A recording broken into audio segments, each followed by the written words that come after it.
Bonjour, bonsoir, tout dépend de l'heure à laquelle vous nous suivez. Je me présente, je suis Clara Moulongo, présentatrice de l'émission Salvation Time. Comme nous avons l'habitude de le dire, notre émission, votre émission, alors je te demande d'activer ta cloche de notification et de partager les liens afin d'inviter tout le monde à pouvoir participer à ces beaux débats qui sera fait sur ce plateau. Comme d'habitude, sur ce plateau, nous ne sommes pas seuls. Nous sommes cette fois-ci encore avec des personnes bien, des hommes de Dieu bien que vous connaissez peut-être. Bonjour Berger Christian. Bonjour Maman Clara. Vous allez très bien? Très bien par la grâce. Nous avons l'habitude de l'appeler chasseur de démons. C'est vraiment de cette manière que l'on appelle. Nous sommes très bénis de vous avoir sur ce plateau. Bienvenue encore une fois sur ce plateau Salvation Time. Merci, c'est un privilège. Merci beaucoup. Et nous sommes avec notre coordonnateur général de l'Interfac. Bonjour Papa Kevin. Bonjour Maman, je crois que vous allez aussi bien. Je vais très bien. Et vous aussi? Dieu nous fait amplement grâce et nous sommes bien pour toi. Nous sommes très bénis de l'avoir aussi sur ce plateau aujourd'hui. Et nous sommes aussi avec Papa Jonathan. Bonjour Papa Jonathan. Bonjour Maman Clara. Vous allez très bien? Par la grâce à vous et vous-même. Nous allons bien aussi. Nous avons l'habitude de l'appeler l'homme de la sagesse. Donc nous sommes très bénis de vous avoir sur ce plateau aujourd'hui. C'est un privilège. Caribou et bienvenue. Merci. Et je suis aussi avec un autre présentateur. Je ne serai pas seule aujourd'hui en tant que présentatrice. Je suis avec une deuxième personne. Bonjour Acheté. Bonjour Maman Clara. Tu vas bien? Je vais très super bien par la grâce de Dieu. Je suis très bénie de t'avoir sur ce plateau. Le plaisir est partagé et la bénédiction est partagée. Amen. Merci beaucoup. En tout cas, aujourd'hui, nous sommes dans une nouvelle thématique. Notre thème de ce plateau est « Mon juste vivra par la foi ». Amen. Mon juste vivra par la foi. Alors, avant de parler du thème d'aujourd'hui, nous allons brièvement parler du thème qui nous accompagne cette année. Comme de coutume à l'Interfac, nous avons l'habitude d'avoir un thème qui nous accompagne tout au long de l'année. Et notre thème de cette année est tiré du livre de Galates 2:20 qui dit « Si je vis, ce n'est plus moi qui vis, mais Christ qui vit en moi ». Papa Kevin, est-ce que vous pouvez nous parler brièvement de ce thème? Pourquoi ce thème? Est-ce que parce que c'est des coutumes? Quel est le but poursuivi par ce thème? Caribou. Il est important de souligner, merci Maman pour la très belle question. Il est important de souligner un aspect. Interfac, c'est une œuvre de Dieu par les étudiants. La Bible déclare que Dieu fait chaque chose pour un but. Et chaque année, le Seigneur poursuit un but dans les vies des étudiants, pourquoi pas de ceux-là qui nous entendent. Pourquoi ce thème? Ce n'est plus moi qui vis, c'est Christ qui vit en moi. Parce que il est une chose de recevoir le Seigneur Jésus-Christ et il est aussi une autre de demeurer en lui. La parole de Dieu, elle était d'actualité et elle est d'actualité, elle sera toujours d'actualité. Le contexte dans lequel l'apôtre Paul écrit ce texte, c'est un contexte très vraiment urgent. Et partant même du temps qui est tranchant qu'il utilise dans cet épître aux Galates, où il peut dire, quand vous lisez dans le chapitre 1er, le verset 6, il dit « Je m'étonne de ce que vous vous détournez si promptement de celui qui vous a appelé. » Donc il est en train de recadrer parce que la foi chrétienne était en danger. Pourquoi ce thème aujourd'hui? Parce que la vie chrétienne, elle est dérangée.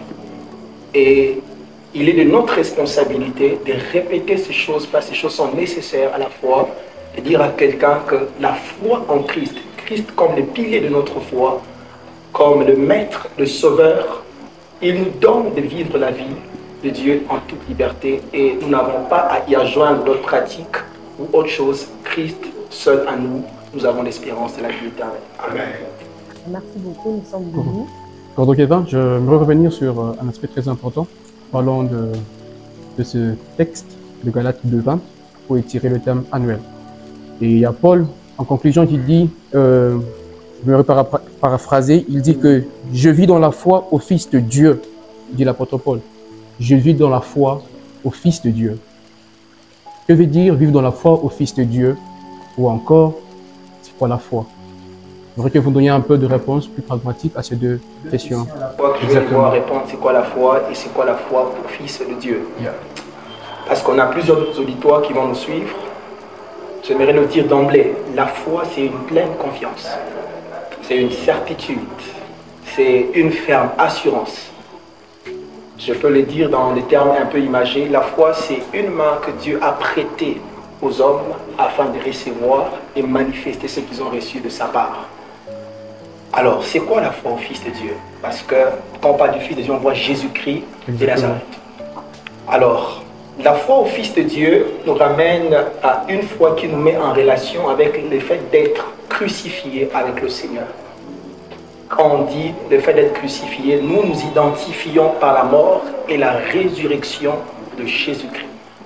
C'est que Christ devient le soubassement de notre foi. C'est là que même notre foi naît, comme le dit Romains chapitre 10, le verset 17, que la foi naît de ce qu'on entend. Et ce qu'on entend, c'est la parole de Christ. Je pense que la croix devient une référence tangible de notre foi en tant qu'enfant de Dieu. Une autre question, peut-être je vais m'adresser au coordonnateur Jonathan. Le cours doit parler de la croix qui devient une référence. Et nous avons étudié tous l'histoire. Il y a cette personne de Christ qui est devenue également une référence parce que lorsqu'on parle de la croix, c'est attaché à cette personne de Jésus-Christ. Et lorsqu'on donne des dates, il y a certains qui disent avant Jésus, après Jésus. Ma question est de savoir, est-ce qu'il y a une différence entre la foi avant Christ, sa mort, et la foi après Christ, en fait, parlant de sa naissance, sa mort et sa résurrection. Il y a une différence entre la foi avant Jésus et entre la foi après la résurrection. Merci beaucoup, homme de Dieu racheté, pour la question. Je crois que le concept foi n'est pas nouveau dans la Nouvelle Alliance. C'est un concept que nous trouvons déjà dans l'Ancienne Alliance. Dans Habakkuk, il est dit que le juste vivra par... J'aimerais d'ailleurs préciser que Habakkuk dit le juste ne vivra par sa foi. Voyez-vous? Et cette phrase est reprise 3 fois dans la Nouvelle Alliance. Dans Romains chapitre 1, verset 17, oui. Galates chapitre 3, verset 11, et dans Hébreux chapitre 10, verset 38. Alors la foi avant Christ, c'est une foi qui est basée sur la confiance en Dieu, le Dieu invisible, oui. Le Père, le Créateur, incréé. Cette foi qui poussait les hommes à avoir confiance en ce Dieu-là qui existait, parce qu'ils croyaient en ce Dieu-là qui existait.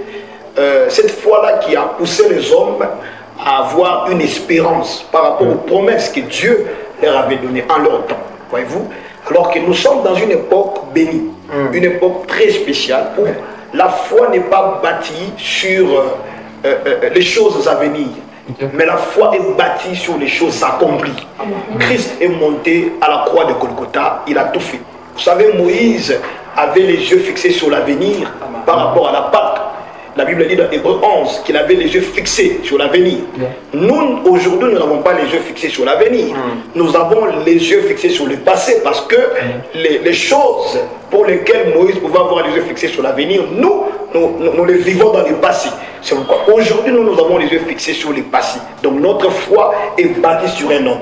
Pas seulement sur cet homme, mais aussi sur l'œuvre qu'il a accomplie il y a plus de 2000 ans passés. Que Dieu vous bénisse. Amen. Amen. En tout cas, nous sommes très bénis par cette intervention. J'ai aimé une chose que vous avez dit, que la foi est bâtie sur Christ. Parlons de la foi. Quand nous lisons la Bible, nous voyons qu'Enoch est un témoin de la foi. Est-ce qu'il y aurait-il moyen de nous faire un portrait de la marche de Enoch, de la marche chrétienne de Enoch? Il y a moyen de nous parler un peu de cette marche de Enoch avec Dieu sur la terre. Merci Maman Clara pour la question, une question vraiment pertinente. Enoch, le nom d'Enoch signifie initié. Enoch, c'est un homme que Dieu lui-même a initié dans sa vie. Enoch est mort à 365 ans. Et à 65 ans, il a eu son enfant, son fils, l'a engendré Métouchéla. Et la Bible dit qu'Enoch a marché avec Dieu pendant 300 ans. Et il est mort à 365 ans. Enoch a vécu au milieu des impies. Parce que pendant qu'Enoch vit, le péché est déjà dans le monde. Le péché est entré dans le monde, dans le jardin d'Éden, comme vous le savez. Enoch a vécu au milieu des mauvaises personnes. Mais Enoch a marché avec Dieu, ça veut dire Enoch a contenté Dieu. Enoch a fait du bien à Dieu. Enoch a marché dans les principes divins. Parce que Enoch connaissait les dieux invisibles, les créateurs incréés. Voyez-vous, Enoch a marché dans les principes de Dieu. Enoch a fait ce que Dieu voulait dans son temps. Vous allez vous rendre compte qu'il a même prophétisé sur les choses à venir. Enoch a prophétisé sur les deuxièmes retours de Christ. Voyez-vous, quand il dit « Dieu vit le Seigneur venir avec ses saintes myriades pour rendre à chacun selon ses œuvres ». Alléluia. Vous allez vous rendre compte d'une chose, c'est que si Enoch pouvait avoir des révélations en son temps, des révélations liées même au retour du Seigneur, liées au jugement dernier, c'est qu'Enoch, c'était un homme qui était dans l'intimité avec Dieu. C'est pourquoi il dit il marcha avec Dieu. Est-ce qu'on est ensemble? Alors Enoch est aussi l'image de l'Église que nous avons aujourd'hui. Regardez quand vous lisez la Bible hébreu, nous sommes dans Genèse, pardon, le verset, chapitre 5, à partir du verset 1er, vous descendez, les hommes qui ont précédé Enoch, ils vivaient, ils engendraient et ils mouraient. Mais lorsque la Bible arrive sur Enoch, Enoch a vécu, Enoch a engendré, il n'est pas mort, il n'a pas connu la mort. Enoch fut pris, il fut enlevé, parce qu'il est l'image de l'Église. Et la Bible précise qu'il est le 7e depuis Adam, en suivant l'arbre généalogique. Le chiffre 7, c'est le chiffre de la perfection, le chiffre de la plénitude. Amen. Voilà pourquoi lorsque l'Église aura atteint la stature parfaite de Christ, elle ne sera plus sur terre, elle sera enlevée. Donc Enoch a marché avec Dieu, il a demeuré dans la présence de Dieu, dans les principes de Dieu. Que Dieu vous bénisse. Amen. Berger Christian, je suis à vous. Nous parlons d'Enoch. Berger l'a insinué, Enoch marcha avec Dieu, comme le dit la Bible, et ne fut plus.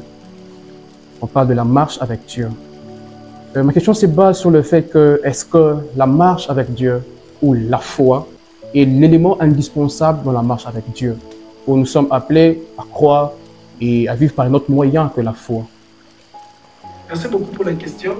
J'ai aimé la première intervention du cours de Calvin, où il dit « Je vis par la foi au Fils de Dieu ». Amen. C'est-à-dire qu'il y a plusieurs moyens de vivre. Amen. Quelqu'un peut vivre par ses relations, il peut vivre par le nom de sa famille, Amen. Il peut vivre par sa beauté, il peut vivre par son intelligence, Effectivement. Il peut vivre par ses appuis, par tout ce qu'il a comme Par son argent. Mais l'apôtre est en train de dire, lorsqu'on est chrétien, lorsqu'on décide d'entrer dans cette carrière, dans cette marche avec Dieu, il n'y a pas une autre manière de faire que de vivre par la foi. Amen. D'essayer de marcher autrement en dehors de la foi, c'est pas marcher en Christ. Amen. Donc, la foi est un élément central. La Bible dit quelque part dans le livre d'Hébreux, or sans la foi, il est impossible de lui être agréable.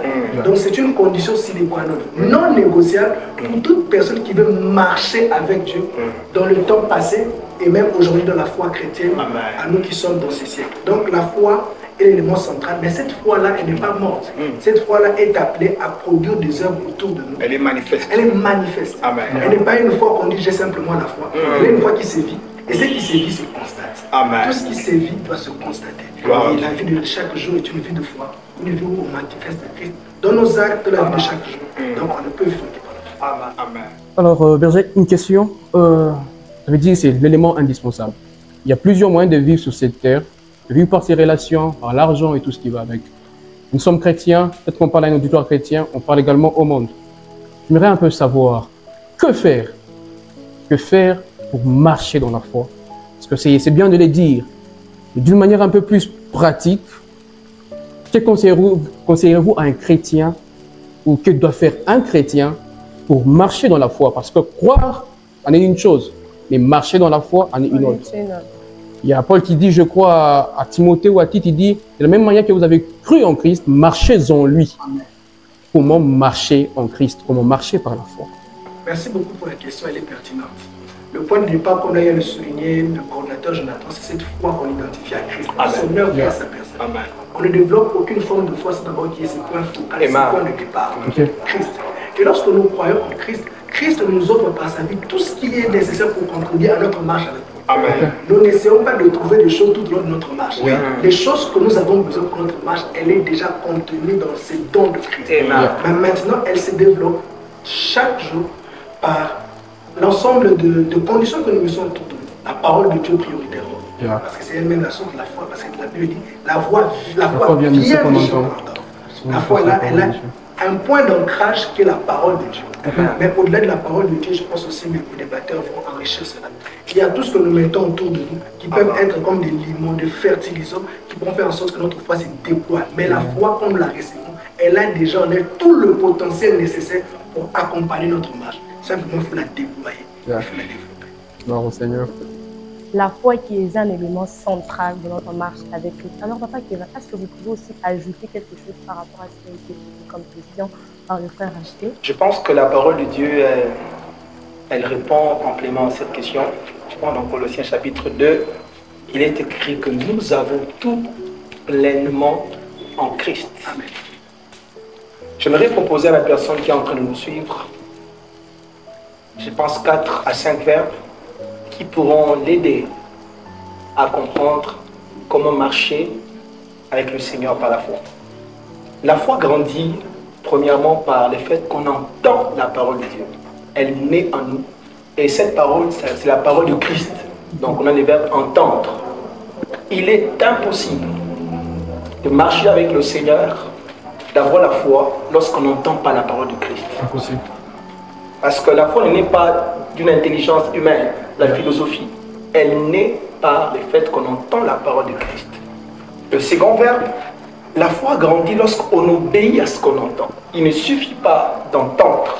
Il y a de ceux-là qui ont entendu mais qui ont échoué. La réussite émane par le fait que vous acceptez de vous soumettre à cette parole-là, et là, votre foi est en train de grandir. Et pour atteindre un auditoire quelconque, c'est pas la famille, il est important d'appliquer cette foi par un verbe qu'on appelle aimer, l'amour. Il est possible d'avoir la foi et faire de miracles. 1 Corinthiens le dit très bien, chapitre 13, on peut faire des exploits, mais si le mobile n'est pas l'amour, on va tout échouer. Et le quatrième, je pense qu'on est ensemble, le quatrième verbe, c'est le verbe parler. Christ dira dans Marc chapitre 11 que si vous aviez une foi comme un grain de sénévé, vous direz à cette montagne. La foi se manifeste aussi dans la souffrance. Nous sommes dans un contexte où on parle aussi aux étudiants, quelqu'un est en train de passer par un contexte où il a une mauvaise moyenne, il y a des choses qui ne marchent pas. Il est impossible d'expérimenter la foi si on ne parle pas, si on ne prend pas le courage de proclamer ce que le Seigneur nous a dit et de le manifester. Je peux donner un autre verbe auxiliaire pour clôturer. Je pense que Papa Jonathan va aussi dire un mot. C'est qu'il y a le verbe éprouver. L'apôtre Paul dit dans Timothée, pour ceux-là qui ont choisi de vivre pieusement en Christ, ils seront persécutés. Donc les souffrances, c'est aussi un moyen qui nous permet de faire croître la foi qu'on a en Jésus-Christ. Et je pense que j'aimerais encourager la personne qui va nous suivre disant que tu es au bon moment et le Seigneur va te faire grâce. Et rassure-toi que le Seigneur te fera grâce. Amen. Nous sommes très encouragés par ces interventions. En tout cas, nous sommes richement bénis. Très richement bénis. Papa Jonathan, est-ce que vous pouvez aussi ajouter quelque chose par rapport à ce que le corps de Touba vient de dire? Mon bien-aimé, ma bien-aimée. Et je ne vous sens vous couper. J'ai aussi une autre question, toujours, parlant de la foi. Est-ce que la foi à elle seule, vous confirmez, si à elle seule, elle suffit pour plaire à Dieu? Je vais d'abord bétonner la pensée de mes co-invités. Alléluia. Ce sont des ingrédients très importants qui ont été évoqués ici pour que nous puissions grandir dans la foi. Non seulement pour que nous puissions grandir dans la foi, mais pour que nous puissions aussi nous maintenir dans cette foi. Parce que nous avons reçu cette vie pour l'éternité. Nous devons nous maintenir dans ça. Amen. Alors, il y a la parole, il y a tout ce que nous avons cité ici, mais nous devons savoir aussi une chose, bien aimé. Hébreux chapitre 12, verset 2 nous fait comprendre une chose, que nous devons avoir les yeux fixés sur Jésus. Lui qui est le chef et le consommateur de notre foi. Quand on dit qu'il est le chef, ça veut dire qu'il est l'auteur. C'est lui qui commence la foi. Et c'est celui qui amène notre foi à maturité ou à perfection. Donc nous devons avoir les yeux fixés sur Jésus. Nous sommes sur terre, nous devons avoir les yeux fixés sur Jésus. Vous savez une chose, bien aimé, lorsque Étienne est fouetté, Étienne est lapidé, il a les yeux fixés sur le ciel. La Bible dit, il a élevé les yeux et il a vu le Seigneur debout à la droite de son Père, à la droite du trône. Et pendant ce temps, Étienne est lapidé. Voyez-vous? Donc le coup qu'Étienne reçoit ne peuvent pas l'amener loin de la pensée de Dieu parce que les yeux sont fixés sur le chef et le consommateur. Et il dit ne leur impute pas. Et il pardonne même. Mais il est fouetté, il est lapidé, il a des coups. C'est la part du chrétien. Il subit des coups, mais il pardonne parce que les yeux ne sont pas fixés sur les coups, sur les hommes, mais les yeux sont fixés sur l'auteur de sa foi. Frère, nous allons souffrir dans ce monde, il y aura des problèmes, des épreuves, des combats. Mais jour après jour, ayons les yeux fixés sur celui qui est en nous. Amen. Amen. Nous devons avoir les yeux fixés sur Christ. C'est dans ces moments-là que nous allons continuer, persévérer, nous maintenir dans la foi. Maman, la Bible dit que sans la foi, il est impossible d'être agréable à Dieu. Lorsque je veux prendre la foi comme étant les moyens sine qua non pour plaire à Dieu, je comprends cette foi comme étant la vie de Dieu en nous. Ce n'est pas par mes efforts, ce n'est pas par moi-même, c'est Christ en moi. Vous savez, Paul dit ceci, il dit, je cours pour saisir celui qui m'a saisi. On ne peut pas saisir celui qui ne vous a pas saisi. Au départ, celui qui doit me saisir, et moi, je le suis pour le saisir. En d'autres termes, comme celui qui m'a saisi en premier, c'est celui qui me donne la force de le saisir. Amen. Donc, c'est ça la vie de la foi. C'est compter sur Christ pour atteindre le Christ. Compter sur Christ pour manifester Christ. Que Dieu vous bénisse. Amen. Amen. Très intéressant. Je veux revenir sur un point très capital que j'ai entendu pratiquement tous nos trois intervenants évoquer. Il s'agit de la persécution. Il s'agit de situations compliquées qui peuvent venir au fait dans notre vie, dans notre marche de foi avec Christ. Cher berger, comment comprendre que ces situations ne viennent pas de Dieu? Comment comprendre que ces situations viennent de l'ennemi aussi? Parce que la parole de Dieu dit Dieu fait toutes choses bonnes en son temps. Est-ce que, désolé, mais j'aimerais quand même vous donner une réponse à cela. Est-ce qu'il est celui qui nous inflige ces mauvaises situations pour éprouver notre foi? Est-ce que votre réponse pourrait aider un bien-aimé à mieux se situer et aussi à faire une bonne marche avec Dieu? Le premier à répondre, c'est qui? Je ne sais pas. Berger Christian. Merci pour la parole. C'est une question millénaire. Dieu est-il l'auteur du mal? En docteur. Dieu n'est pas l'auteur du mal. Nous savons tous que le mal tire sa source de la désobéissance. De la chute de l'homme à Éden. Amen. C'est cette chute de l'homme à Éden qui a amené tous ces cataclysmes sur la terre. Dieu n'est pas l'auteur du mal. Mais il y a un constat, le mal existe sur la terre. Mais Dieu se sert. Alléluia. Dieu se sert de tout ce qu'il y a sur la terre, circonstances difficiles, pour amener notre foi à maturité. Je veux dire quelque part, si l'or qui est quelque chose de périssable doit être éprouvé par le feu, à combien plus forte raison votre foi? Donc Dieu n'est pas l'auteur du mal. Le mal vient de la chute, de la désobéissance. Mais Dieu se sert, alors que nous sommes encore sur cette terre mortelle, Dieu se sert des événements difficiles de la vie afin d'affiner notre foi. Une manière d'ailleurs de dire à l'homme, ce que tu vois n'est pas le plus essentiel. Comme a dit le Coran, garde les yeux fixés sur l'auteur et le consommateur. Mais Dieu utilise simplement des circonstances, mais Dieu n'est pas l'auteur du mal. Je pourrais même répondre sur ce que le berger a dit. En fait, accepter Christ dans ce monde, c'est déjà une guerre déclarée au monde. Tu ne peux pas être chrétien, accepter le Seigneur et mener une vie aisée. Jamais, et au grand jamais. Alors, nous voulons rappeler à un frère, à une famille, à un couple que le chrétien a un combat qui émane de deux sources. Par la nature qu'il porte d'enfant de Dieu, déjà c'est une guerre qu'il annonce au monde. La nature d'enfant de Dieu, c'est déjà une guerre. Mais aussi par la vérité qu'il y a en lui, la parole de Dieu, parce que le monde est rempli de beaucoup de dépravations de mœurs. Et nous sommes là pour défendre ces choses-là, pour dire au monde, pour vivre en Christ, il y a un modèle préétabli. Et aujourd'hui, la vie chrétienne est devenue comme une vie, il y a beaucoup de mélanges, mais j'aimerais rappeler à quelqu'un que la parole de Dieu ne transige pas ou bien ne commode pas vers certaines histoires. La foi en Dieu nous amène à rester constants sur le Seigneur malgré les épreuves. Et je pense que Dieu, il n'est pas simplement, Jésus-Christ n'est pas simplement le sauveur, il est aussi le Seigneur. Ça veut dire qu'il a la main mise sur toutes circonstances de notre vie. Il est celui qui change le mal en bien. Il est celui qui se sert. Il est même écrit dans Psaume chapitre 23 que il éloigne ma tête et ma coupe déborde. Il dresse devant moi une table, pas en présence de ceux-là qui m'aiment, de mes adversaires. Il permet à ce que nous soyons toujours environnés, mais l'onction, la vie qu'il y a de nous en Christ est une réussite garantie au-delà de la bataille. Je ne sais pas si je peux dire un mot aussi en de Dieu. C'est là que le diable est ignorant. Parce que des fois, Dieu lui donne la permission, l'autorisation de nous toucher, de nous faire souffrir. Lui, quand il vient nous faire souffrir, il pense, il est très sûr et certain que c'est pour notre chute. Voilà. Les assauts de l'ennemi, puisque Dieu a permis, ces assauts ne vont pas nous conduire à chuter ou à tomber. Au contraire, les assauts de l'ennemi nous rendent inébranlables.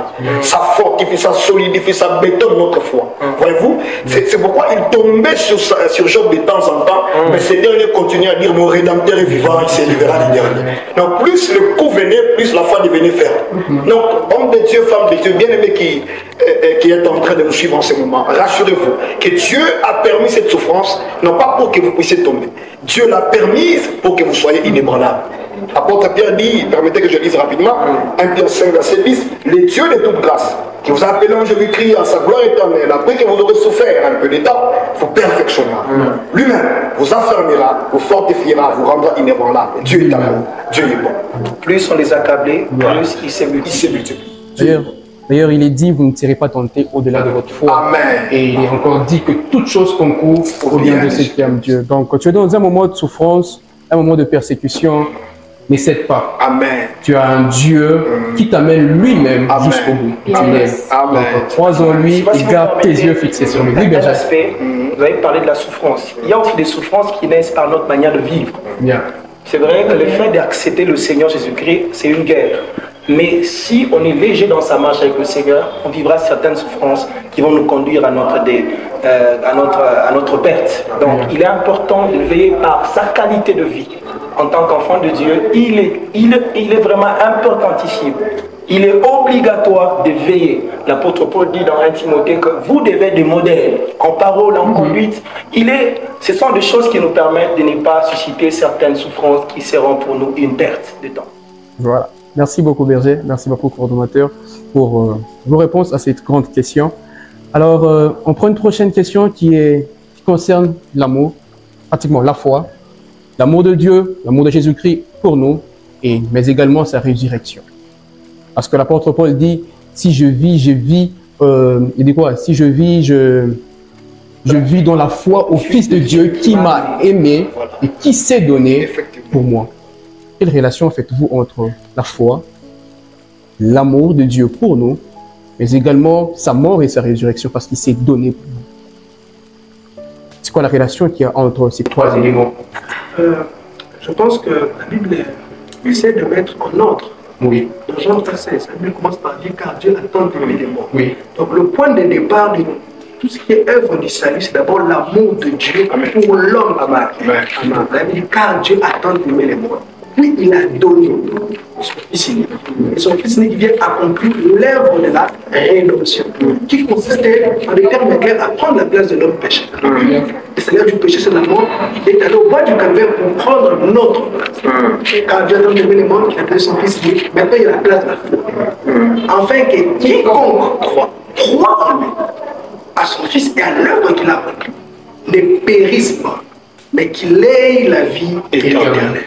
Il y a d'abord l'amour de Dieu manifesté dans l'œuvre rédemptrice de Christ, et il y a notre foi qui nous permet d'entrer en contact.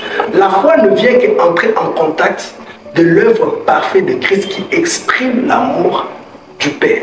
Donc quand vous regardez Christ à la croix, vous faites tout un peu de regarder l'amour. C'est un amour qui saigne, mais c'est quand même l'amour de Dieu. C'est un amour qui est flagellé. Beaucoup de personnes se posent la question de savoir est-ce que je suis aimé de Dieu. Pour que vous puissiez savoir que vous êtes aimé de Dieu, ce n'est pas le fait que Dieu vous donne des minerales chaque année. Ce n'est pas le fait que vous réussir à la première session. Non. Si vous voulez savoir si Dieu vous aime, regardez celui qui est ensemble à la croix. C'est un amour qui s'aime. Mais vous savez, homme de Dieu, moi, si je pars au ciel, je ne chanterai pas Saint, Saint, Saint et l'Éternel. Moi, je chanterai Amour, Amour, Amour et l'Éternel. Les anges, il y a des anges qu'on appelle dans la Bible les anges déchus. Les anges sont tombés, Dieu ne les a jamais suivis. L'homme est tombé, Dieu a quitté le ciel. Il a quitté sa gloire. L'homme a expérimenté l'amour de Dieu. L'homme a vu Dieu l'aimer. Voilà pourquoi si l'homme monte au ciel, je ne pense pas qu'il chantera comme refrain Saint, Saint, Saint. Lui n'a pas connu la sainteté, il a connu l'amour. Les anges chantent Saint, Saint, Saint parce que c'est ce qu'eux ont connu, c'est ce qu'eux voient. Moi j'ai vu l'amour, je chante l'amour.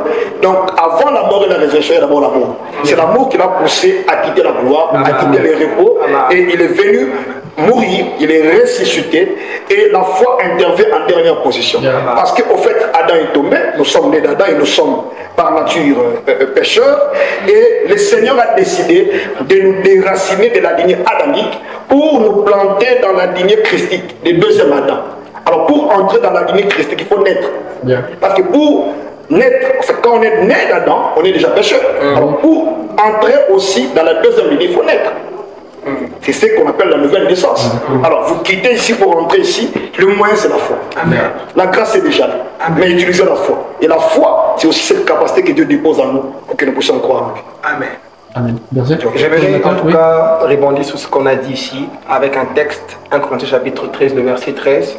Il est écrit maintenant donc, ces trois choses demeurent. Là on voit la permanence de ces trois choses demeurent.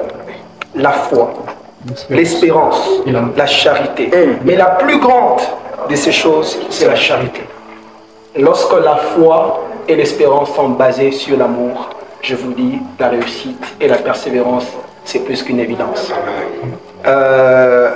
Aujourd'hui, les mobiles de l'exercice de la foi, c'est l'amour. Et parmi les choses qui nous permettent de persévérer, c'est l'amour. Ces deux choses, la foi ainsi que l'espérance, vont s'arrêter ici sur terre. Mais l'amour nous conduit jusqu'au ciel. C'est là que le code a dit, il se peut que là au ciel, on va chanter aussi amour. Parce que nous avons vécu. Il nous a appris de très loin. J'aime ce que ce tableau que peint Paul par rapport à Onésime. Il dit autrefois il était inutile et maintenant il est devenu utile. C'est que l'amour nous a rendus utiles au devant de Dieu, au devant des hommes. Amen. Je pense que l'amour doit rester le mobile et le moyen par lequel nous devons expérimenter notre foi en Christ. Merci. En tout cas, nous sommes bénis. Nous sommes très bénis par ces interventions. La foi. En tout cas, moi, j'ai retenu une chose. La foi est l'élément central. Et lorsqu'on parle de la foi, on parlera forcément de l'amour. J'ai envie de dire à une personne que l'amour, c'est une personne. Oui. Et c'est Christ. Amen. Amen. Sache que peu importe ce que tu traverses, peu importe les difficultés dans lesquelles tu es, même si tes parents ne t'aiment pas, même si tes frères ne t'aiment pas, sache une chose, puisque c'est une assurance, Christ t'aime. La Bible déclare que c'est lorsque nous étions encore pécheurs qu'il est mort pour nous.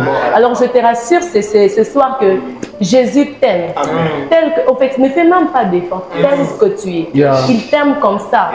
C'est un amour inconditionnel en fait. C'est un amour qui ne dépend pas de ta position, qui ne dépend pas de tes efforts en fait. C'est un amour qui est totalement inconditionnel. Avant de conclure, frère Acheté, vous avez encore une question à poser à nos attendants. Je voudrais peut-être rebondir encore sur cette question d'amour. Encourager aussi un frère à fixer ses yeux sur Jésus. Amen. Comme vous l'avez dit, il a prouvé cet amour envers nous pendant que nous étions encore pécheurs, pas bons, pécheurs. Il n'est pas venu pour nous, il est venu pour mourir. Amen. Et ce n'était pas n'importe quelle mort. Ce n'était pas une noyade. Hein. C'était pas une noyade.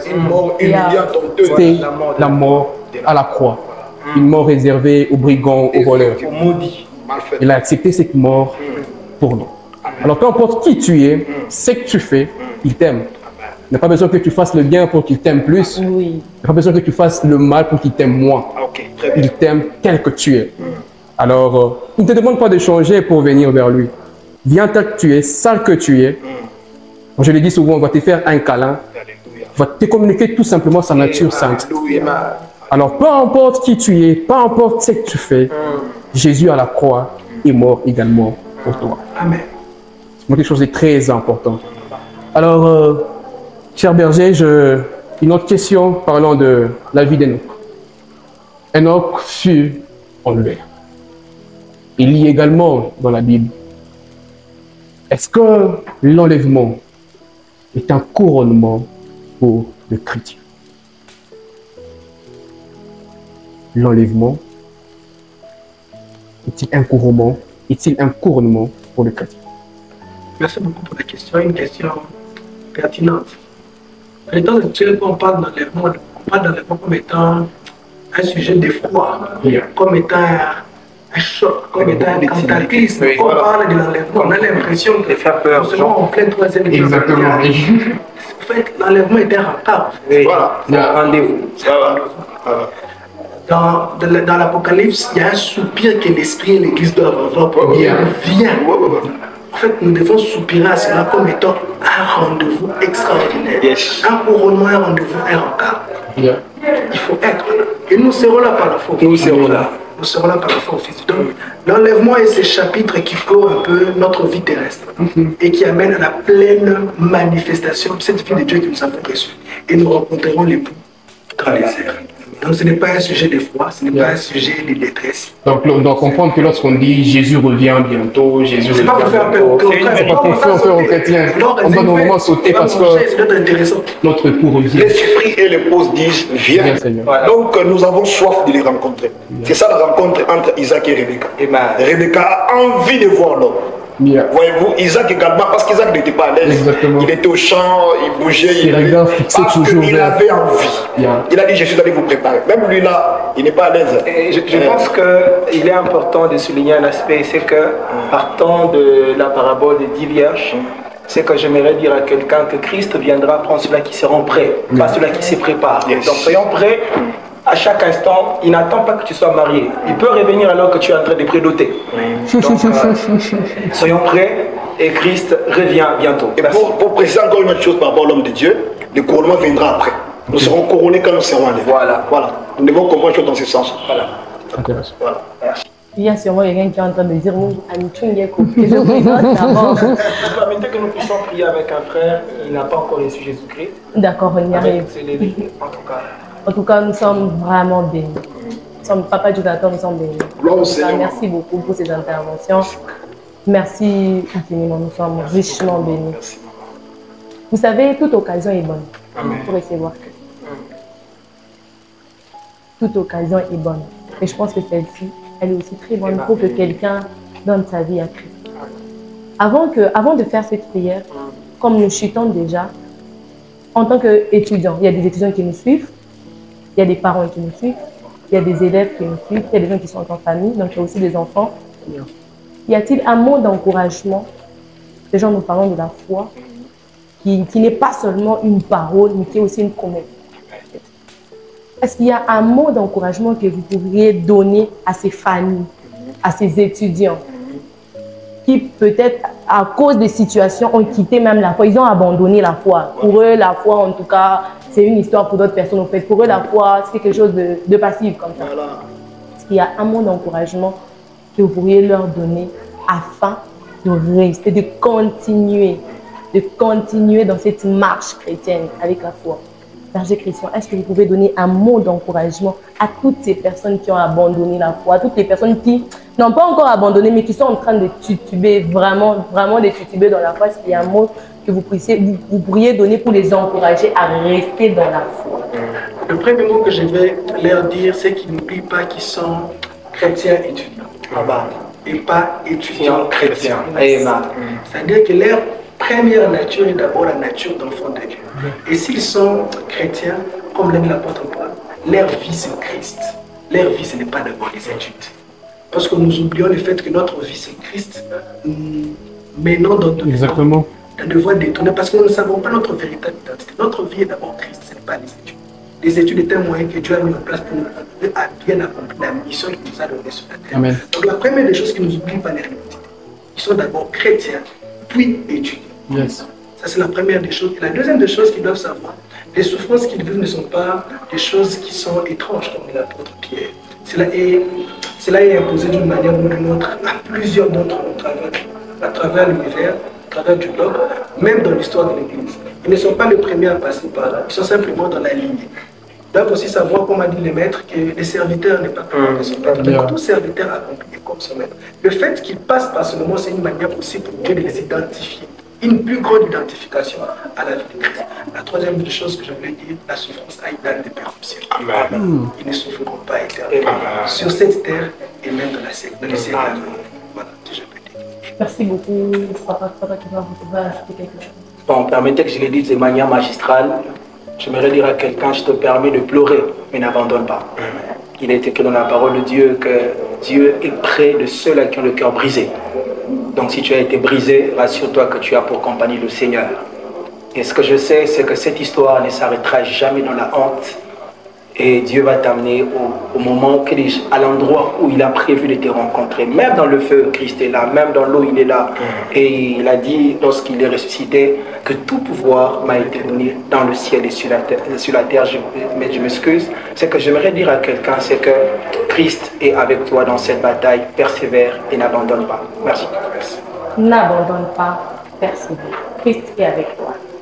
Et avant de finir complètement, Papa Jonathan, est-ce que vous pouvez nous aider à faire une prière? Moi, je crois qu'il y a des personnes qui viennent de recevoir Christ. Au travers ce message, ils viennent de se revoir afin de recevoir. Parce qu'on peut faire une prière avec ces personnes qui viennent de donner leur vie à Christ.